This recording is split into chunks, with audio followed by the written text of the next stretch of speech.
부활하신 예수님을 만나는 기막힌 장면을 목격하게 됩니다. 그리고 우리도 역시 그 부활의 현장으로 초대를 받고 있는 모습을 보게 됩니다. 세 가지를 말씀드리고자 합니다. 맨 먼저는 이 부활의 사건이, 이 부활의 아침이 어떻게 전개되었는지 그것을 말씀드리기를 원해요. 그리고 두 번째는 천사가 얘기한 것을 말씀드리고자 합니다. 세 번째는 예수님께서는 어떻게 하셨는지를 말씀드리고자 합니다. 첫째는 그 부활의 세팅입니다. 우리 같이 한번 1절 말씀을 같이 읽어보겠습니다. 안식일이 다 지나고 안식 후 첫날이 되려는 새벽에 막달라 마리아와 다른 마리아가 무덤을 보려고 갔더니, 아멘. 이 막달라 마리아와 다른 마리아는 예수님이 아리마대 사람 요셉의 가족묘에 안치될 때 그 장면을 목격했던 사람입니다. 그런데 이 사람들이 단지 장사만 지내는 데 있었던 것이 아니고, 이들이 안식 후 첫날 자신들이 이제 거동할 수 있을 때를 기다렸다가 그때를 즈음해서 즉각적으로 예수님을 만나기 위하여 다름질 쳤던 그런 참 신앙심 깊은 이들이었습니다. 참 놀라운 분들이죠. 제자들은 아무도 없습니다. 그 옆에 그동안에 예수님 따라다니면서 나름 여러 가지 기적을 보고 예수님의 말씀을 들었던 이들은 지금 시야에 없습니다. 단지 이 여인들만 등장하고 있습니다. 그런데 여러분, 참 놀랍게도 이 말씀을 한번 보시겠습니까? 그 1절 말씀을 보세요. 거기 보시면 안식 후 첫날이 되려는 새벽에 막달라 마리아와 다른 마리아가 무엇을 보려고 갔다고요? 무덤을 보려고 갔어요. 아마 여러분들은 그래 무덤을 보려고 갔지. 그럼 예수님 돌아가신 것을 다 봤으니까. 이들의 마음속에는 뭐가 들어있는 거죠? 더 이상 희망이 없는 거죠. 무덤 보려고 간 거예요. 더 정확하게 말씀드리면 뭐죠? 예수님이 죽으셨던 그 장면, 염습해서 안치된 그 장면을 그대로 연장선상으로 가지고 왔던 사람이에요. 이들에게 남아있는 예수님은 어떤 예수님이에요? 죽으신 예수님이에요.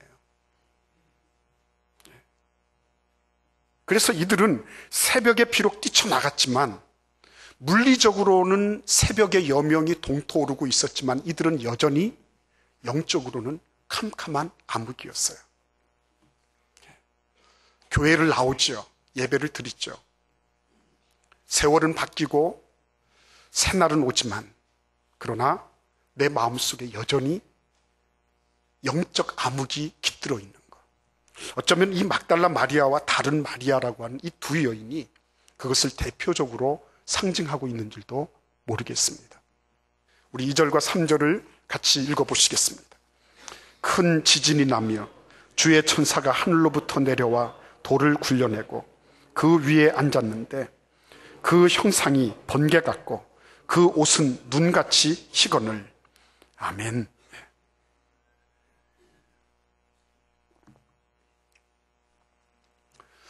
갑자기 지금 그 분위기가 확 바뀌었죠. 이들은 아직까지 밤이에요. 그런데 큰 지진이 나면서 주의 천사가 하늘로부터 내려왔습니다. 그리고 돌을 굴려냈어요. 근데 그 형상이 엄청난 겁니다. 눈같이 시고요. 번개 같은 그런 형상입니다. 기막힌 거죠. 근데 여러분, 이 막달라 마리아와 동명이인의 다른 여인, 마리아라고 하는 이 다른 여인이 이 무덤을 달려갔을 때 맞이했던 이 천사가 의미하는 것은 무엇이겠습니까? 너희들에게 이런 큰 초자연적인 일이 있으니까 이건 믿으라는 얘기겠어요? 여러분, 이 장면 속에서 우리는 예수님께서 부활하시고 예수님께서 나타나시는 그 생명의 역사가 천사들을 수반하는 것임을 알 수가 있어요. 죽음은 인간들과 함께 했습니다. 그러나 생명은 하늘나라 천사들과 함께 하셨어요. 마치 예수님이 탄생하실 때 천군 천사의 호의를 받으신 것과 마찬가지로 예수님의 생명의 시작을 천사들의 호의와 더불어서 시작하고 계신 것입니다. 똑같은 새벽인데 맞이하는 양상이 다른 거예요. 그렇죠? 맞이하는 양상이 다른 겁니다. 똑같은 예배를 드리지만 맞이하는 양상이 다를 수가 있는 거예요. 근데 여러분, 이러한 장면들이 왜 필요했을까요? 왜 필요했습니까? 너희들도 이런 초자연적인 일이 있어야지 믿으라는 이런 사인입니까? 아니면 너희들에게 이런 일이 없으면 믿지 말라는 겁니까? 뭘 의미하는 거죠? 그것은 마태복음 22장 30절 말씀을 참고하시면 좋을 것 같아요. 거기에 이렇게 기록되어 있습니다. 부활 때에는 장가도 아니 가고 시집도 아니 가고 하늘에 있는 천사들과 같으니라, 이렇게 말씀하셨어요. 이 부활 논쟁을 하실 때 예수님 말씀하신 거거든요. 근데 지금 시집 가고 장가 가고 이런 얘기들보다 더 중요한 건 뭐죠? 우리 모두가 다 부활 때에는 천사들과 같다는 거예요. 영화로운 모습으로 바뀌어질 거라는 거죠. 그 영화로운 모습이 바뀌어질 미래가 지금 이 여인들의 눈앞에 현재적으로 나타난 것밖에 없는 거예요. 그래서 영적인 사람들은 상상력을 발휘할 줄 압니다.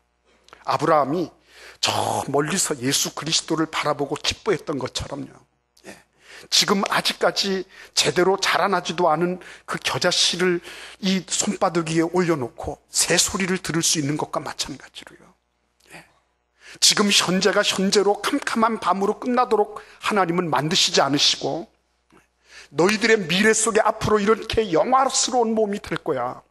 그 영화스러운 몸을 입으시고 예수 그리스도가 다시 일어나신 것과 마찬가지로 천사들을 동원하셔서 생명의 역사를 보여주신 것과 마찬가지로 이러한 놀라운 일들이 미래적으로 저 미구에 언제 일어나는 것이 아니라 지금 현재적으로 너희들 앞에 눈앞에 드러나는 거야. 부활의 현장은 멀리 언제 어디에서 그 어떤 곳에 있을지 모르는 그런 모호한 곳에 있는 것이 아니라 지금 여기에서 바로 나타나고 있는 거야 하는 것을 아주 하나님께서는 말 그대로 총천연색으로 보여주고 계신 것입니다. 그래서 천사들이 등장된 거예요. 그런데 천사들이 하는 말을 우리는 주의 깊게 봐야 되겠습니다. 자, 천사들이 뭘 말했느냐는 거죠. 자, 우리 같이 한번 6절 말씀을 함께 읽어보겠습니다. 그가 여기 계시지 않고 그가 말씀하시던 대로 살아나셨느니라. 와서 그가 누우셨던 것을 보라. 아멘. 천사들이 하는 말을 우리가 주의하자 그랬습니다. 만약에 여러분 한번 생각해 보시기를 바랍니다. 천사들이 이 여인들을 이렇게 보면서 저 같으면은 이렇게 말을 해야지 제대로 논리에 맞는다고 생각이 되는 거예요. 어떤 거냐면 봐라, 내가 이렇게 완벽한 모습으로 번개와 같은 형상을 하고 어느 누구도 그렇게 시기할 수 없을 정도로 새하얀 옷을 입고, 여기 봐, 천사들이 날개를 봐라. 날개를 봐라. 이런 거 다 보면 예수님께서 부활하신 거 알겠지? 그리고 또 이렇게 와서 봐. 여기 와서 보면 예수님이 염해가지고서 예수님 여기 안치했던 거. 너희들 그거 다 봤잖아, 무덤 밖에서. 봐. 근데 지금 예수님 안 계시잖아. 이렇게 얘기해야지 맞을 것 같거든요. 왜냐하면 그 직접적이니까. 그렇잖아요. 우리는 직접적인 거 좋아하지 않습니까? 내가 직접 경험해봤다. 내가 직접 무엇을 해봤다. 이런 거 좋아하잖아요. 포스트 모던이 되면 될수록 경험하는 거, 이런 걸 좋아합니다. 그러니까 뭐든지 체험 학습장, 뭐 이런 거 다 좋아하도록 돼 있는 거거든요. 내가 경험하는 것이 그게 뭐가 되는 거예요? 절대적인 것이 되는 거죠. 근데 천사는 그렇게 말하지 않습니다. 뭐라고 얘기합니까? 그가 여기 계시지 않고 그가 말씀하시던 대로, 무엇 하시던 대로요? 말씀하시던 대로라고 말씀하고 계신 것입니다. 말씀하시던 대로. 천사들이 지금 말하고 싶은 거가 뭐죠? 천사가 너희들이 지금 보고 있는 것보다 너희들의 시각이나 청각으로 듣고 있는, 안 그러면 오감으로 체험하고 있는 것보다 더 적실하고 더 정확하고 구체적인 증거가 있다, 이 말씀이에요. 그게 뭐라고 말씀하시죠? 말씀이라고 말씀하시는 거예요. 말씀. 천사가 지금 뭘 얘기하고 있죠? 너희들이 보고, 너희들이 경험하고, 너희들이 생각한 거, 이런 거를 말하라고 얘기하는 게 아니라 너희들이 이미 예수께서 말씀하셨던 거, 성경에 기록되어 있던 그것 그대로 부활하신 거, 그거를 지금 천사들이 말을 하고 있다는 거예요. 이미 하나님의 말씀 속에 무엇이 있습니까? 부활이 있는 거예요. 부활은 말씀 속에 현존하고 있었던 거예요. 근데 엉뚱한 데서 부활의 증거를 찾고 있는 거죠. 근데 여러분, 더 놀라운 일이 있습니다. 그것은 뭐냐면 이 여인들이, 자, 우리 같이 한번 7절과 8절 말씀을 함께 읽어보겠습니다. 또 빨리 가서 그의 제자들에게 이르되 그가 죽은 자 가운데서 살아나셨고 너희보다 먼저 갈릴리로 가시나니 거기서 너희가 배우리라 하라. 보라, 내가 너희에게 일렀느니라. 그 여자들이 무서움과 큰 기쁨으로 빨리 무덤을 떠나 제자들에게 알리려고 다름질할세. 아멘. 예. 여러분, 놀랍게도 이 천사들이 지금 뭘 얘기하고 있습니까? 예수님 만나러 왔으면, 자, 예수님 만나라 라고 얘기해 줬으면 얼마나 좋았을까요? 근데 뜻밖에도 천사들은 말씀에 기록된 대로, 또 예수님이 말씀하신 대로 그대로 예수님이 부활하셨을 뿐만 아니라 그 다음에는 이 놀라운 부활의 소식을 누구에게 전해주라고요? 제자들에게 전해주라, 이렇게 말씀하고 있는 것입니다. 이 제자들은 지금 어디에 있을까요? 어디에 있을까요? 예. 어디에 있는지 아시면 저한테 연락해 주시기를 바랍니다. 예. 진짜 어느 곳에 있는지 모르겠어요. 근데 아마 이 막달라 마리아와 이 동명이인의 마리아는 아마도 그 제자들이 몰래 숨어있는 아지트, 그 은신처를 알았던 모양입니다. 그러니까 그 은신처에 지금 있는 그 제자들, 어떤 상태에 있죠?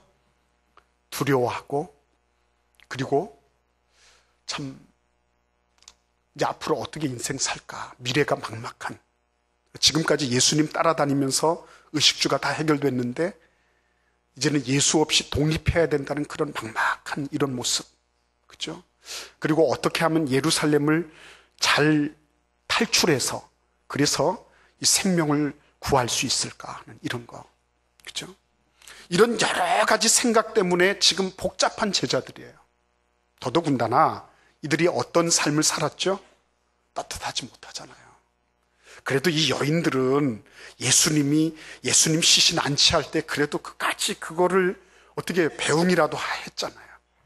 그리고 새벽 일찍이 일어나서 그 무덤이 어떻게 됐는지, 물론 죽어있는 예수님, 추억의 예수님을 만나려고 갔지만 그럼에도 불구하고 그 정도 정성은 보였잖아요. 면목 없지요. 그죠? 배신했지요. 팔았지요. 도망쳤지요.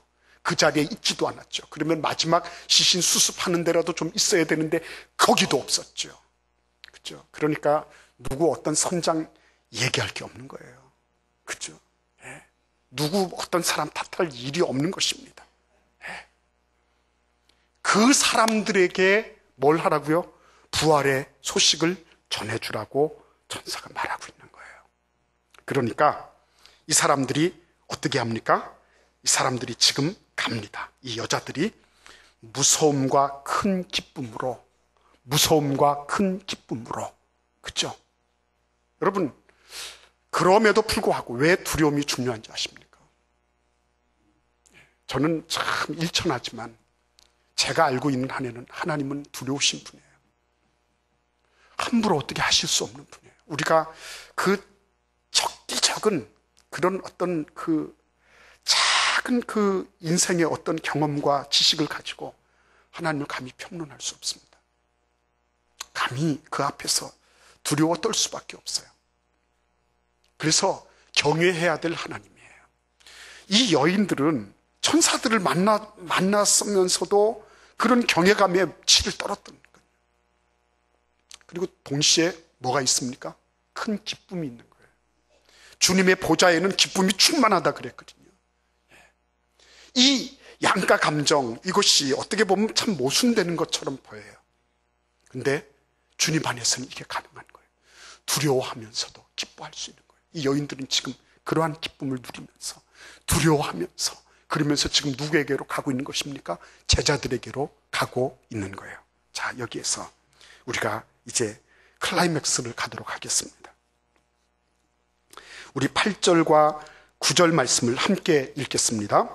그 여자들이 무서움과 큰 기쁨으로 빨리 무덤을 떠나 제자들에게 알리려고 다름질할세 예수께서 그들을 만나 이르시되 평안하냐 하시거늘 여자들이 나아가 그 발을 붙잡고 경배하니라.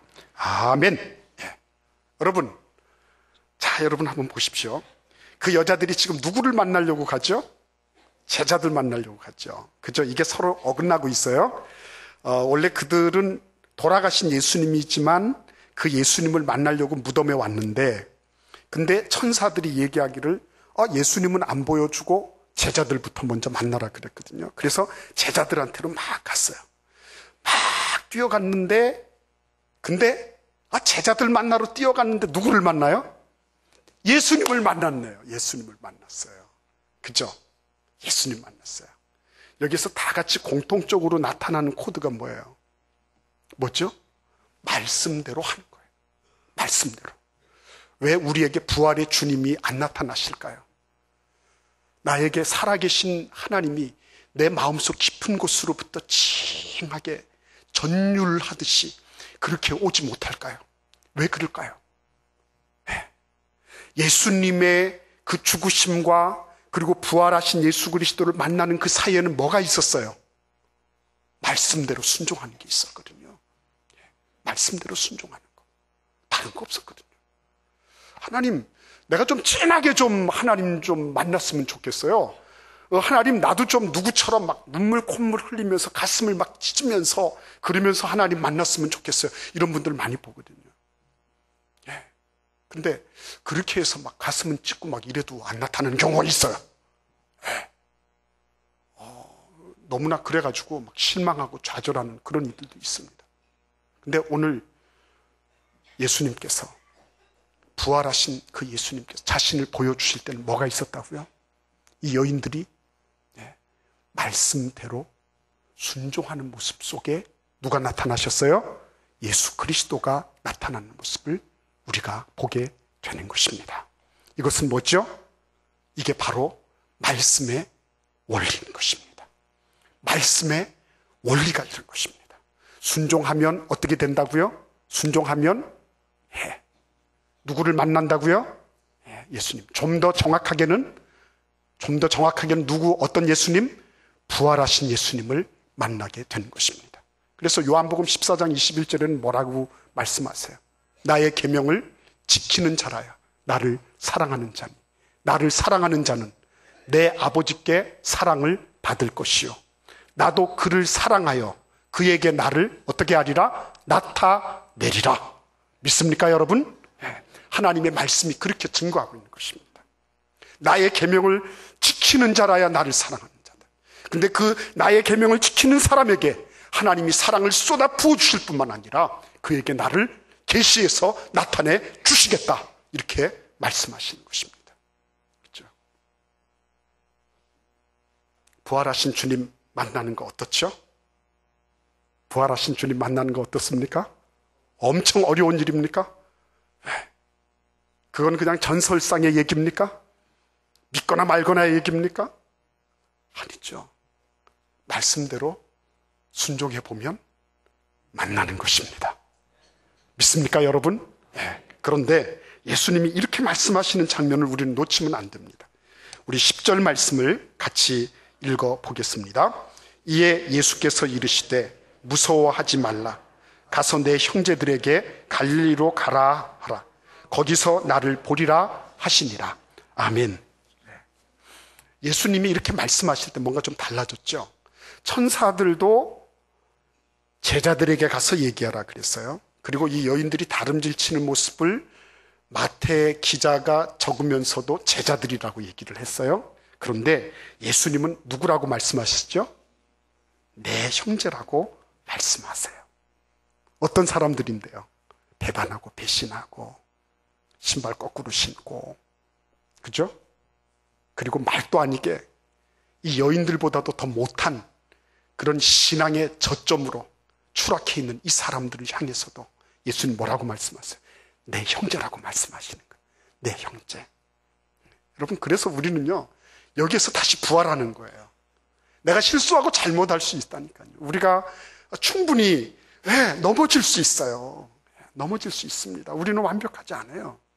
그러나 예수님께서는 우리를 뭐라고 부르신다고요? 내 형제라고 부르시는 거예요. 나를 배신한 놈들한테 얘기해라. 내가 버젓이 눈을 시퍼렇게 뜨고 살아났다고 말해라. 이렇게 말씀하지 않으시고요. 내 형제들에게 가서 얘기해라. 말씀하시는 거예요. 자, 그런데 그렇게 할 때 무슨 일이 일어나는 겁니까? 거기서도 동일하게 반복되는 거예요. 내 형제들에게 갈릴리로 가라 하라. 거기서 누구를 보리라? 나를 보리라. 이 형제들이라고 아무리 얘기를 하더라도 이들이 어떻게 해야 되죠? 갈릴리로 가는 순종을 할 때, 그때 누구를 보는 거예요? 예수님. 더 정확하게 누구요? 부활하신 예수님을 만나는 거예요. 부활하신 예수님 만나는 거 어렵지 않아요. 그렇죠? 부활하신 예수님 만나는 거 어렵지 않아요. 우리가 그 부활하신 예수님을 날마다 말씀을 묵상하면서, 이 말씀 묵상하면서 한 걸음 한 걸음 순종하다 보면, 내가 그동안 그냥 나하고 관련 없는 예수님인 줄 알았는데 그 예수님이 지금 그냥 벌떡 일어나셔서 나에게 오시는 거예요. 네? 내 삶에 그렇게 가까이 계신 줄 내가 모르는 거예요. 몰랐던 거예요. 그죠? 내가 순종만 하면 예수님은 저 미래로부터 나의 이 현실 안으로, 내 현재 안으로 들어오셔서 내 삶 속에 부활의 역사를 분명하게 증거해 주시는데, 그죠? 그거 다 잊고 있는 거죠. 그래서 오늘 마지막으로 여러분, 여기에서 지금 여인에게 주어져 있는 사명이 뭐죠? 천사도 예수님도 뭘 말씀하고 있죠? 뭘 말씀하고 있습니까? 가서 전해라는 거예요. 가서 전해라. 원래는 누가 전해야 됐죠? 제자들이 전해야 됐죠. 그런데 지금 전해야 되는 사람들은 전하지 못하고 어떤 사람들이 전해요? 순종하는 사람들이 전하는 거예요. 순종하는 사람들이. 그렇죠? 순종하는 사람들이 전하는 겁니다. 네. 그래서 여러분, 이 부활절은 단순하게 우리가 계란 껍질을 까면서 예수님의 부활을 기념하는 그런 날로 끝나는 것이 아니라, 이 날은 어떤 날이에요? 예수 그리스도를 증거하는 날인 것입니다. 생명의 구원을 위하여서 증거하는 날인 것입니다. 여러분, 그것을 잊으시면 안 됩니다. 부활의 그 정신은 지금까지 예수님이 살아나셨나 안 살아나셨나, 이게 진실이냐 아니냐, 이런 데 만약 묶여 있었다면 이제는 그 자리를 털고 일어나서 나에게 하나님이 말씀하신 대로 순종하는 은혜가 있는 그런 복된 부활의 이 아침이 되시기를 간절히 기원합니다. 그럴 때에 예수님이 만나주십니다. 우리 같이 기도하겠습니다.